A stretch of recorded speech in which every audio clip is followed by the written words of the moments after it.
Why did I give Donkey Kong Bananza and it was because it was fun. Many thought Nintendo had given up on the first member of the DK crew, as for the last 10 years he's only been able to muster 2 lazy ports.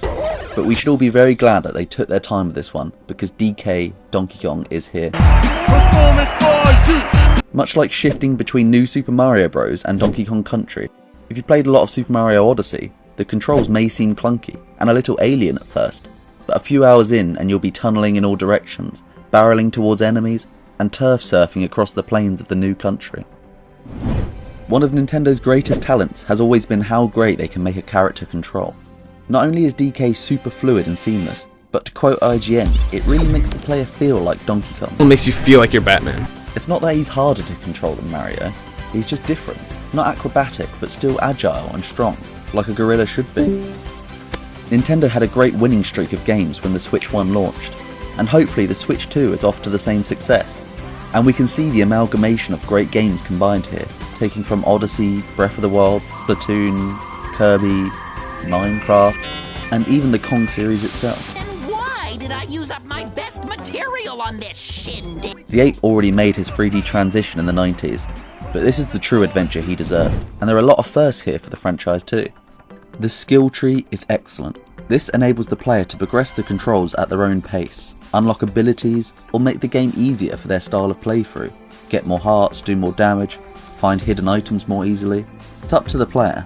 This also gives worth to collecting. God, that's addictive. And if that sounds not enough, collecting them all to progress your skill tree will be.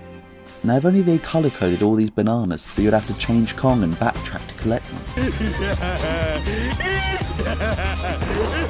Nintendo historically have always seemed to be anti-story and anti-voice acting. But what a great decision to give Pauline a voice actress, because she truly carries this game. Story is the only disappointing part of this game, but Pauline really gives it some character. Even with everyone else's grunting and animal noises, Pauline really adds a human element here, with how she interacts with the strange world around her, and most importantly how she interacts with DK. You really start to believe in their friendship. DK makes up for his grandfather's mistakes in this game. I'm not quite sure on the time frame though. Even just dying in this game, Pauline makes you feel bad, like she hates to see it happen. This is a breakthrough for Nintendo, and I can't wait to see more of a focus on storytelling and voice acting in the future. This game also has very different worlds than what we're used to seeing in the country games. I think that comes with the DK redesign. The worlds match this new cartoony, goofy DK. There are some beautiful, colourful worlds to visit here, but what we would more likely expect from a Mario or Kirby game. Jaw-dropping jungles to blissful bright beaches, and all these worlds are brought to life through the HDR. The art design is great, but the colours popping here is the real star of the show, and Nintendo knew that when they picked out the vibrant, contrasting colours they would choose from each world.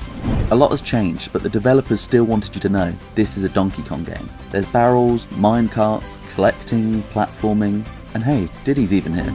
I don't want to go into spoilers, but the devs of the game were definitely fans of the country. I mean, listen to this sleep music.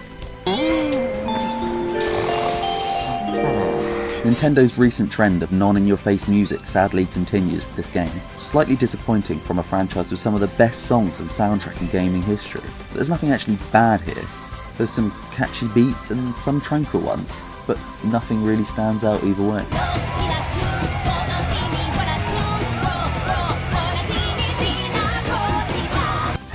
The destructive element isn't just a gimmick to make you dig for collectibles either. This comes into effect over and over, whether you're using rocks to cower from raining lava, or attaching rocks to platforms to create the right height to then navigate across. The removal of the ground is actually the moulding of the world in Bananza. Never has this level of destructiveness been the key to progression.